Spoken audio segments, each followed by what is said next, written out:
Petrol की कीमत दुनिया में कम हो रही है, पाकिस्तान में 4 रुपए का इजाफा हो गया पहली तारीख। जो ये 1000 का रद्द-बदल बजट में किया गया है, इसकी जिम्मेदारी किस पर जाती है? 6 महीने पहले बजट बना था, आज कोई जवाब देने वाला नहीं है। IMF से क्या वायदा हुआ, इसका कोई जवाब देने वाला नहीं। हमने और क्या वादे किए हुए हैं जो हमें मुस्तकबिल में पूरे करने, इसका भी किसी को पता नहीं है। स्टेट बैंक को जो हम खुद मुख्तारी दे रहे हैं, क्या ये दुनिया के किसी और मुल्क में है? इसका पाकिस्तान पर क्या असर पड़ेगा? इसका पाकिस्तान के गरीब अवाम पर क्या असर पड़ेगा? इस पर पाकिस्तान की खुद मुख्तारी पर क्या असर पड़ेगा? पाकिस्तान की कौमी सलामती पर क्या असर पड़ेगा? पार्लियामान बंद है। असेंबली में ये बिल पेश हुआ, उसके बाद से पार्लियामान बंद कर दिया गया, क्योंकि अवाम की तकलीफ की कोई बात पाकिस्तान के पार्लियामान में नहीं हो सकती। ये आज पार्लियामान की हकीकत है। एहतसाब का अमल आपके सामने है। आमदन की बात होती है, जो आपकी आमदन होती है उसी पर टैक्स दिया जाता है। मैं 1983 से टैक्स दे रहा हूँ, सारा छाप दें।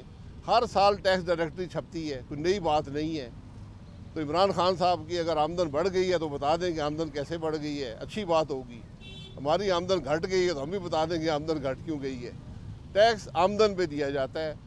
टैक्स चोर वो होते हैं जो आमदन शो नहीं करते।